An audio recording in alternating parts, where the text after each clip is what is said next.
Assalamualaikum warahmatullahi wabarakatuh. Eh, Nama saya Agustia, saya adalah salah satu calon guru penggerak angkatan ke-10. Saya dari SMK Negeri 3 Makassar. Kebetulan hari ini akan mengadakan percakapan pra-observasi dengan rekan sejawat saya di SMK Negeri 3 Makassar. Baik, terima kasih sebelumnya. Jadi perkenalkan, nama saya Haruna Rizkiawan. Saya merupakan guru dari SMK Negeri 3 yang mengampu mata pelajaran produk kreatif dan kewirausahaan. Ya, makasih Pak. Terima kasih. Assalamualaikum Pak Haruna. Waalaikumsalam Bu. Bagaimana kabarnya hari ini Alhamdulillah Pak? sehat. Hari ini kita akan percakapan pra-observasi ya Pak. Baik. Nanti Bapak akan melaksanakan pembelajaran di kelas Ya. dan saya akan mengamati proses jalannya pembelajaran. Baik. Adapun tujuan pra-observasi ini yaitu sebagai persiapan awal sebelum nanti Bapak melakukan pembelajaran agar lebih siap dan percaya diri sehingga memberikan pembelajaran terbaik bagi murid. Ada beberapa pertanyaan yang akan saya tanyakan. Yang pertama berkaitan dengan pembelajaran. Kira-kira apa tujuan pembelajaran yang ingin Bapak capai? Oke, baik. Terima kasih untuk pertanyaannya Bu.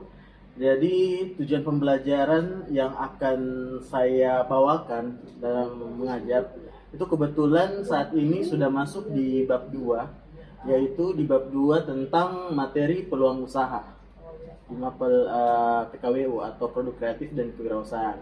Nah, di KD itu, di KD 3.2, di peluang usaha itu tujuan pembelajarannya di mana menganalisis peluang usaha. Ya Bu? Iya. Terus di dalam teorinya saya selipkan sebuah praktik di mana untuk goalnya itu untuk menentukan peluang usaha yang baik untuk khususnya di bidang TKJ ya, seperti itu. Jadi kegiatan pembelajaran yang saya lakukan atau tujuan pembelajaran itu yang diharapkan untuk peserta didik dapat menganalisis dan menentukan peluang usaha baik di bidang produk, barang, atau jasa seperti itu. Di bidang IT khususnya karena PKWU yang diajarkan ini di jurusan TKJ, jadi produknya itu ya berkaitan dengan IT, teknologi seperti itu Bu. Wah, bagus sekali Pak. Iya. Selanjutnya Pak, bagaimana rancangan pembelajaran yang ingin Bapak terapkan di dalam kelas dan dari strategi pembelajaran, model pembelajaran atau metode pembelajarannya? Oke, baik. Terima kasih Bu. Jadi pembelajaran yang saya terapkan itu pembelajaran berdiferensiasi. Ya. Di mana dalam pembelajaran berdiferensiasi itu ada strategi-strateginya. Ada strategi diferensiasi konten, ada proses, dan ada produk. Jadi dari ketiga strategi ini mencakup semua yang akan saya bawakan, di mana saya akan menjelaskan dulu sedikit peluang-peluang usaha apa yang ini. Terus dalam prosesnya itu bagaimana menganalisis sebuah peluang usaha dalam analisis SWOT. Nah, selanjutnya anak-anak membuat sebuah produk atau prototype yang dimana prototipenya itu bisa menjadi peluang usaha ke depan seperti itu. Terus jadi karakteristiknya itu pembelajaran dengan konsep dan memberikan sebuah dorongan ke siswa. Jadi ada stimulus di dalam pembelajaran yang saya terapkan. Jadi anak-anak tinggal kembangkan. Jadi saya memberikan sebuah komponen, alat, dan lain-lain. Jadi siswa mengembangkan komponen dan alat tersebut. Jadi itulah keuntungan dalam membawakan sebuah pembelajaran yang berkonsep berdiferensiasi seperti itu. Jadi strategi nanti yang akan Bapak lakukan adalah dengan pembelajaran berdiferensiasi ya Pak, cuma ditambahkan mungkin dengan ada strategi lain nanti yang di dalamnya. Betul. Nah, dari situ kira-kira ada media pembelajaran apa yang Bapak gunakan? Media pembelajaran yang saya gunakan itu ya papan tulis, terus ada aplikasi juga simulasi, ya, namanya Walkme, ya, jadi aplikasi. Jadi itu aplikasi prototype. Jadi sebelum anak-anak merangkai, jadi anak-anak perhatikan dulu simulasinya, terus merangkai berdasarkan hasil simulasi yang telah dibuat seperti itu. Jadi bagus sekali ini Pak, karena Bapak sudah memberikan memang misalnya media, memang dia medianya berkaitan dengan IT. Iya, Jadi betul. saya kira itu untuk kita yang TK memang ini sangat bagus ini Iya, Pak. betul. Berarti anak-anak memang pasti semangat nanti belajarnya. Iya. Nah, baik, kira-kira kapan Bapak akan melakukan kegiatan pembelajaran tersebut? Dan di hari apa, di kelas berapa, dan di jam berapa? Kelas 11 Bu, Iya. 11 TKJ 2, di mana pelaksanaannya itu hari Senin, itu jam pertama sampai jam keempat, jadi agak panjang di waktunya untuk melakukan praktikum plus teori di depan seperti itu. Oh iya, baik Pak. Berarti Bapak nanti akan mengadakan pembelajaran di hari Senin di Iya. kelas 11 TKJ 2 Iya. di jam pertama sampai jam keempat. Iya. Jadi nanti Pak, saya nanti akan masuk di kelasnya Bapak Baik. untuk melihat bagaimana nanti Bapak mengajar di situ. Baik. Jadi saya akan melakukan supervisi ya Pak. Baik. Nah, nanti setelah Bapak melakukan pembelajaran di kelas, kita nanti akan ada lagi yang namanya pasca observasi ya Pak. Iya. Sebelumnya, mungkin sebelum kita akhiri, kira-kira apa yang Bapak dapatkan dari percakapan kita hari ini? Oke, mungkin dari percakapan kita saya bisa dapat ide tentang media pembelajaran lain selain yang tadi. Jadi anak-anak bisa lebih kreatif dalam membangun sebuah merencanakan atau melihat sebuah peluang usaha seperti itu. Seperti aplikasi simulasi, ya, itu mungkin bisa diterapkan, jadi akan bagus nanti ke depan, berdampak ke anak-anak. Jadi tidak harus pakai alat yang real, jadi just simulasi saja, jadi anak-anak tidak ada alasan lagi untuk tidak mempunyai alat atau komponen. Seperti itu, Bu. Baik Pak, terima kasih banyak atas Iya. waktunya dan bersedia berbincang dengan saya Baik, Bu. di percakapan pra-observasi ini. Baik, Sampai bertemu di kegiatan observasi dan pasca observasi ya Pak. baik, Bu. Terima kasih banyak. Iya. Assalamualaikum warahmatullahi wabarakatuh. Waalaikumsalam.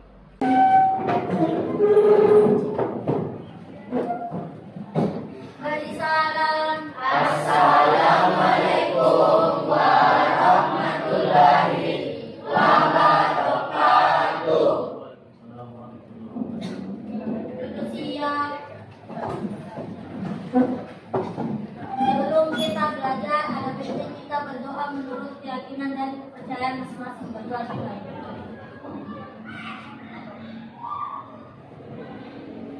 Amin.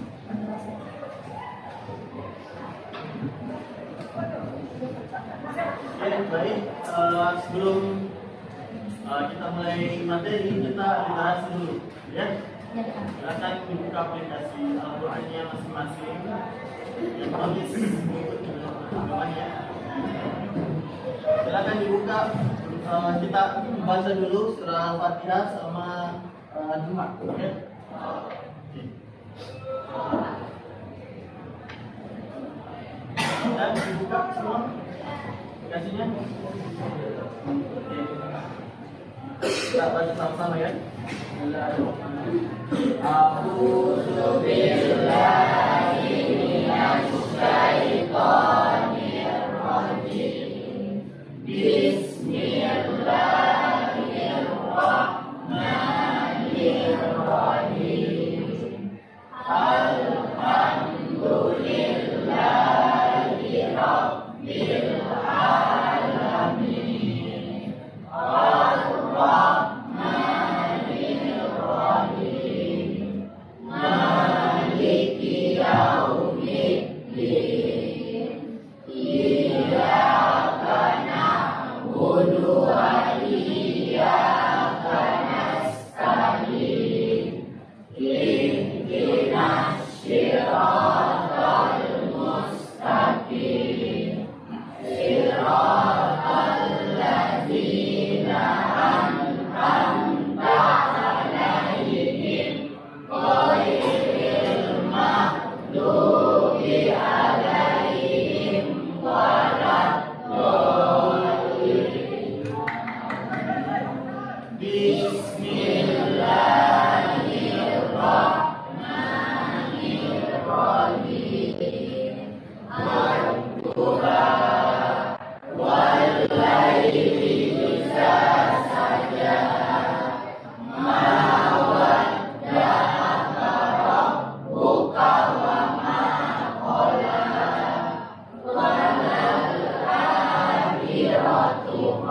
Baik, selanjutnya yang absen ingatkan namanya baik-baik. Anissa, hadir Pak. Farel, hadir Pak. Ainun, Al-Maulad, Anggi, Hadir Pak. Ilham Arif, Dewi Hadir Asli, Pak. Fauzan, Febrianti, Glenn, Hadir Pak. Ilmal, Hadir Pak. Keisha, Glenn Anugrah, Hadir Pak. Mentari, Hadir Pak. Ainal, Hadir Pak. Java, Hadir Pak. Farel, Hadir Pak. Farid, Fitra, Baik Pak. Jibril, Hadir Pak. Nuraski, Hadir Pak. Ridwan Abdullah, Hadir Pak. Atala, Hadir Pak. Sadri, Hadir Pak. Nabil, Najla, Hadir Pak. Nurul Minaya, Hadir Pak. Putra, Hadir Pak. Rahmatullah, Lili, Salwa, Kaila, Aisyah, Indiawan, Junius.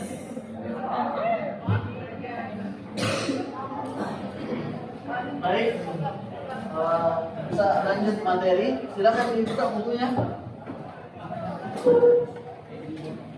Bukunya, ya.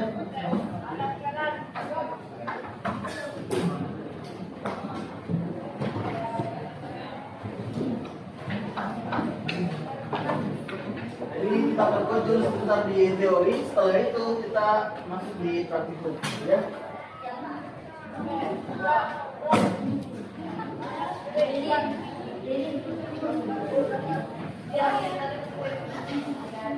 Oke, terakhir materinya sampai mana?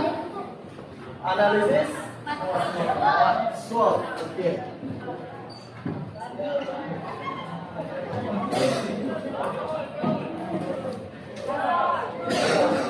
Nah, sekarang pertanyaannya kira-kira kita mempelajari analisis SWOT untuk apa? Apa goalnya kita belajar analisis SWOT? Jawab dua.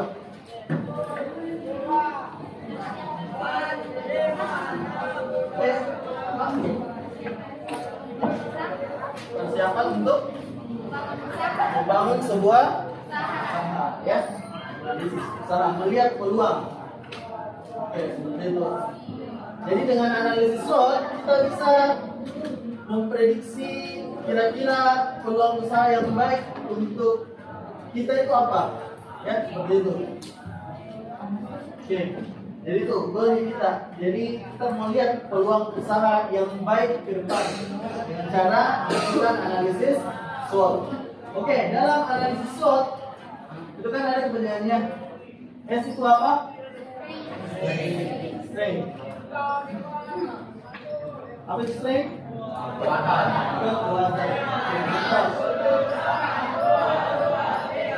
Selanjutnya apa lagi? Weakness. Weakness. Apa weakness? Apa maksudnya weakness? Kelemahan. Kelemahan, ya. Terus O apa? Over. Apa opportunities? Peluang. D apa? Risks atau?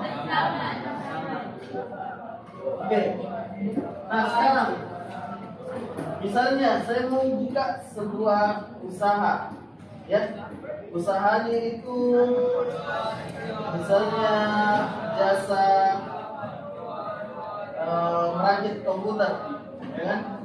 Nah, kira-kira strength-nya itu apa?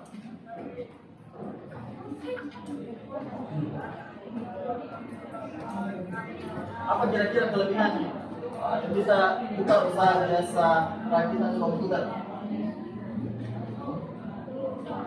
Kenapa?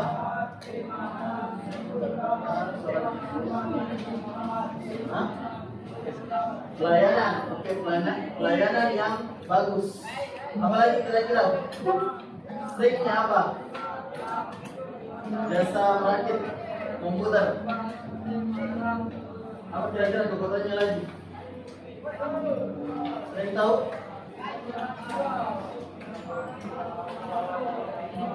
Kekuatan kan atau kelebihan kan itu nilai plusnya dari jasa perakitan komputer kira-kira apa? Kenapa? Ya, pekerjaannya cepat, ya. Jadi itu bedanya usahanya perakitan bisnis yang saya buat ini lebih cepat daripada perakitan bisnis yang lain, kayak gitu. Ya, itu strength-nya.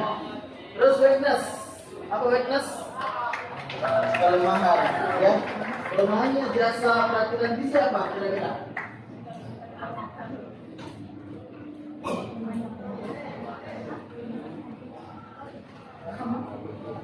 Ya.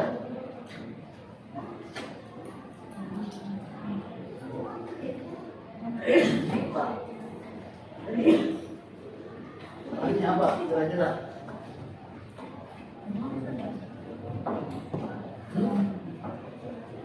Apa Jibril? Apa kelemahannya? Jasa perakit PC. Weakness-nya apa? Hah? Makan waktu yang lama. Ya, cepat itu. Hah? Benar itu kira-kira. Weakness-nya tadi apa? Jadi cepat toh? Masa weakness-nya lama? Ya? Nah, kayak gitu. Kira-kira apa weakness-nya?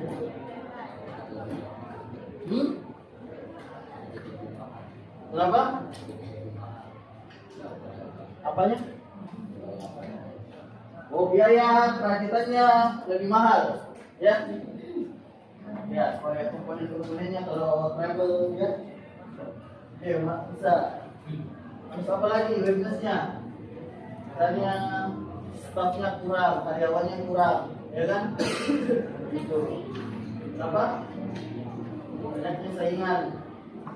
Itu belum masuk di weakness. Karena kan kalau banyaknya saingan itu dari luar, atau eksternal. Sedangkan weakness itu dari dalam. Ya.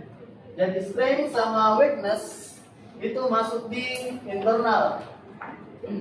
Internal usaha, ya. Sedangkan opportunity sama threat masuk di eksternal, ya. Beda. Oke, selanjutnya opportunity, peluang. Apa peluangnya? Jasa rajin PC. Apa?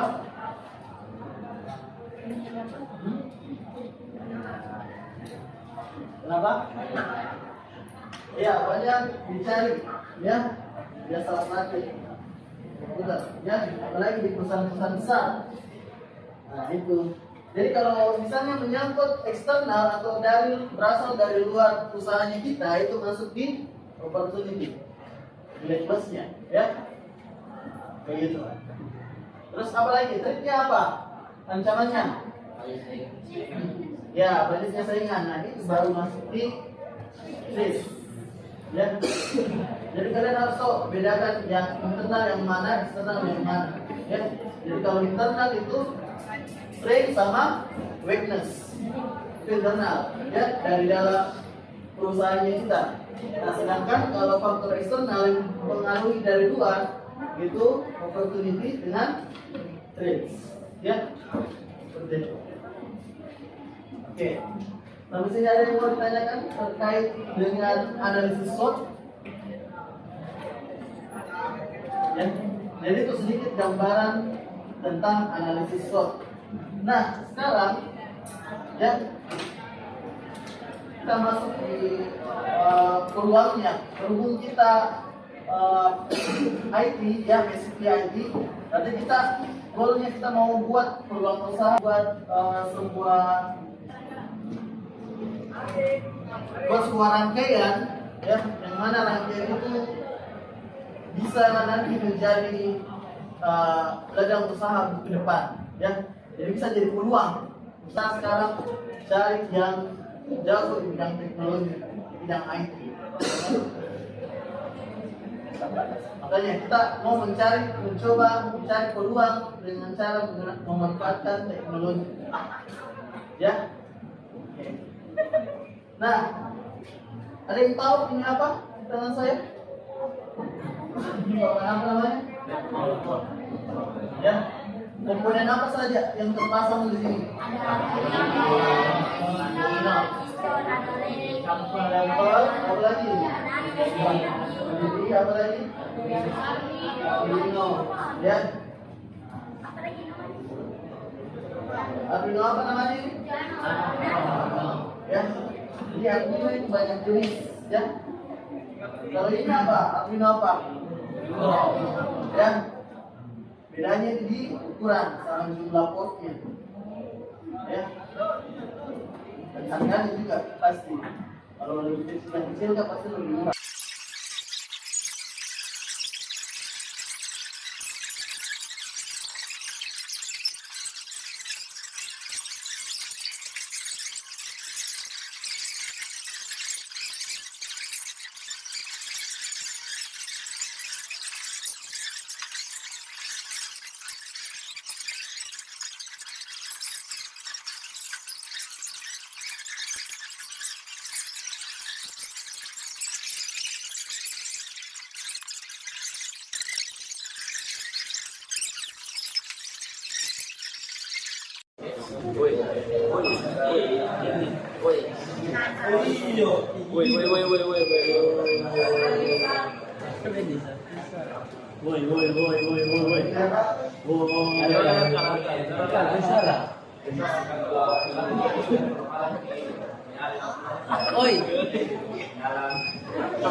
Oke, buka topinya dulu.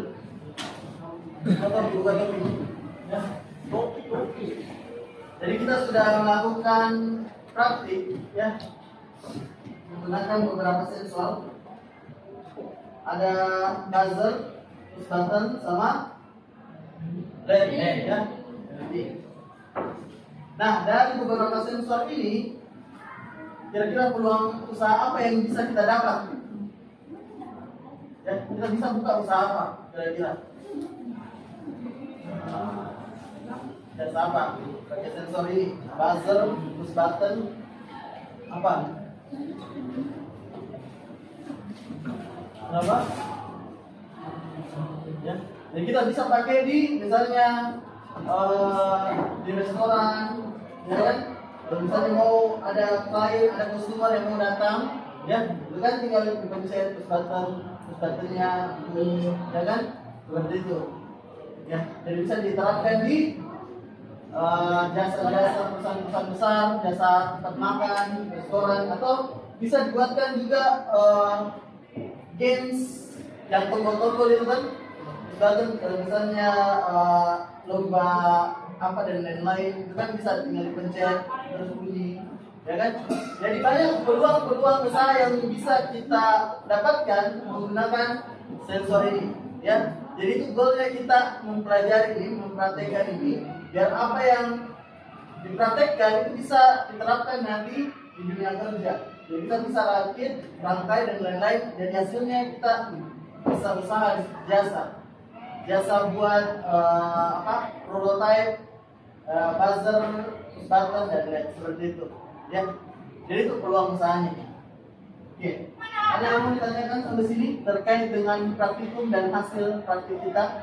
Jadi praktik hari ini berkaitan atau berhubungan erat dengan bab 2 ya, tentang peluang usaha. Jadi dari goalnya praktik ini kita bisa dapat peluang ini yang bagus untuk diterapkan nanti ke depan ya, menggunakan alat ini, sensor ini, prototype ini ya. Jadi ini masih dalam prototype, jadi ke depan kita bisa kembangkan yang real, kita bisa solder apa dan lain-lain ya, seperti itu. Oke, ada pertanyaan sampai sini? Ada pertanyaan? Ya. Jadi pekan depan kita akan lanjut mempelajari sensor-sensor lain selain yang ada di sini. Jadi kita combine dan kita gabung. Jadi ada beberapa sensor yang akan kita pelajari. Ada sensor berat, hujan, jarak dan lain-lain. Dan ini impact-nya sangat berpengaruh ke depan, ya, apalagi di dunia kerja. Kalau misalnya kalian jatuh elektronika, ya, itu ke depan pasti perusahaan tertarik. Ya, apalagi kalau di CV kalau lampirkan pernah buat proyek ini, wah, itu luar biasa. Ya, bisa menjadi daya tarik di situ, nilai jualnya di situ lebih daripada yang CV-nya yang kosong saja, ya, seperti itu. Ini penting sekali, apalagi kita sebagai anak IKJ komputer ya, ini sangat berkaitan erat. Karena kenapa? Kita harus ngoding dulu, tak? Kita harus rakit, rakai dan lain-lain, terus decoding, ya. Oke, ada pertanyaan sampai sini terkait dengan praktikum kita bab 2. Jadi kita sudah masuk ke teori sedikit, materi peluang usaha dan menyinggung sedikit yang berkaitan dengan peluang usaha, yaitu praktikum buzzer. Ya. Oke, kalau tidak ada pertanyaan, pekan depan kita lanjut dan kita akan mempelajari beberapa sensor lain selain sensor yang telah dipelajari. Ya. Oke, mungkin saya disiapkan ke kelas. Ya. Untuk mengakhiri pertemuan kali ini, silakan. Bersedia. Siap. Salam. Assalamualaikum warahmatullahi wabarakatuh. Selamat sore Pak Umar. Iya, Bu.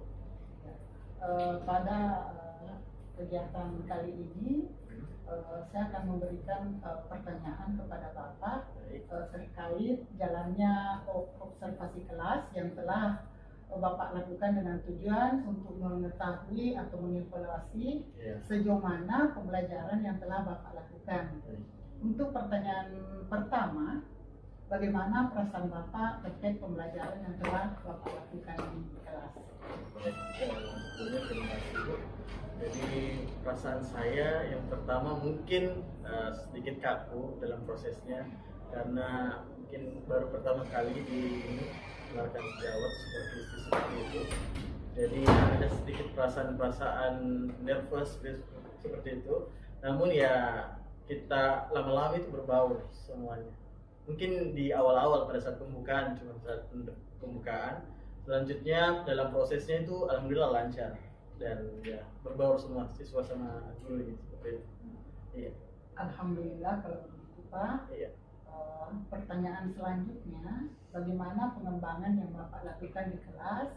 Kemudian langkah-langkah apa yang telah Bapak lakukan di kelas? Oke, baik. Untuk pengembangannya sendiri, yang pertama kebetulan materi yang saya bawakan tentang peluang usaha, di mana materi itu berada di mapel produk kreatif dan kewirausahaan. Nah, dalam prosesnya, jadi ya yang pertama saya paparkan materi pokok terkait dengan peluang usaha itu apa dan lain-lain. Nah, yang dimana dalam mencari peluang usaha khususnya di bidang IT, karena produk kreatif dan kewirausahaan ini khusus condongnya ke IT. Jadi yang saya bawakan itu yang pertama peluang usaha di bidang IT-nya itu seperti apa. Ya. Nah, jadi setelah itu saya memberikan gambaran ke anak-anak bagaimana peluang usaha di bidang IT, bagaimana prospeknya ke depan, apalagi terlebih penting lagi kan goalnya untuk SMK itu ya kerja, langsung kerja seperti itu. Jadi saya memberikan bayangan ke anak-anak, gini loh kerjanya kita nanti setelah selesai. Kalau mau fokus di IT-nya, seperti itu, sesuai dengan jurusannya, ya seperti itu. Jadi setelah memberikan materi pokok dan lain-lain, kemudian saya membagi kelompok, membuat sebuah project. Jadi projectnya itu kayak sistem controller, yang dimana sistem controller itu ya yang digunakan nanti di perusahaan-perusahaan anak-anak. Jadi ada bekal lah anak-anak yang bisa dipakai, dimana sistem controller itu ya digunakan pada saat di industri, di kantor, seperti itu. Jadi setelah dibagikan kelompok, kemudian anak-anak memaparkan hasilnya seperti itu, ya. Kemudian dari hasil itu ya kita bisa tarik kesimpulan dan lain-lain. Iya, mungkin seperti itu. Iya. Baik Pak, kira-kira dari hasil pengembangan yang Bapak lakukan di kelas, apa sudah berhasil atau tidak? Iya, kalau menurut saya alhamdulillah berhasil Bu, karena melihat antusiasme dari siswa-siswa itu sendiri, di mana dari yang pertama membawakan materi pokoknya itu bagaimana antusiasnya anak-anak, ketertarikannya anak-anak terkait dengan materi peluang usaha, dan selanjutnya dilanjutkan dengan praktikum seperti itu. Jadi saya melihat antusiasnya luar biasa, ya, ya Bu. Jadi kan menurut Bapak itu sudah berjalan dengan baik. Iya. Yang dimana siswa kan antusias melakukan praktek. Betul. Nah, dengan situasi apakah ada kendala yang Bapak hadapi? Ya, kalau kendala ya namanya manusiawi ya, mungkin pasti ada. Yang dimana dalam pembagian kelompok itu ada yang aktif, ada yang kurang seperti itu. Jadi tidak dalam satu kelompok itu tidak semua pintar. Pasti saya sudah memanage yang mana yang pintar, yang mana ini, karena ada tergantung gaya belajarnya anak-anak seperti apa. Nah makanya itu mungkin penting yang pertama dilakukan apa lagi namanya itu yang tes ya, memetakan minat dan bakatnya anak-anak, apakah auditori dan lain-lain seperti itu. Nah, Pak, kira-kira mengapa hal tersebut bisa terjadi? Mungkin dalam pembagian kelompok itu tadi Bu, ada anak-anak yang lebih condong di kelompok itu auditori, ada yang dan lain-lain seperti itu. Jadi ada yang visual, ya, jadi mestinya menurut saya dalam satu kelompok itu harus dipadukan, ada yang bisa untuk auditori, visual dan lain-lain, kinestetik, yang dimana ya itu pasti dipakai untuk praktikumnya seperti itu. Iya. Berarti untuk kedepannya Bapak ini nanti akan memetakan siswa sesuai dengan bakat minatnya. Ya, nah, kira-kira kapan Bapak akan melakukan perubahan dengan rencana yang Bapak sampaikan itu? Oke, insya Allah dalam waktu dekat dan secepatnya. Jadi setelah dilihat hasil dari proyek yang kemarin, hasil kelompoknya, nah kita bisa dapat kesimpulan, oh si A ini begini, si A ini begini. Jadi ke depan mungkin pada saat pembagian kelompok, oh kita sudah tahu si A ini tidak bisa sama ini, seperti itu. Jadi lebih ini, seperti itu, lebih fokus dalam praktik. Wah, luar biasa Bapak semangatnya. Jadi terima kasih atas waktu dan jawaban-jawabannya yang Bapak berikan. Mudah-mudahan apa yang Bapak rencanakan secepatnya terlaksana. Iya. Mungkin cukup sampai di sini dulu percakapan pasca sertifikat. Assalamualaikum warahmatullahi wabarakatuh. Assalamualaikum warahmatullahi wabarakatuh.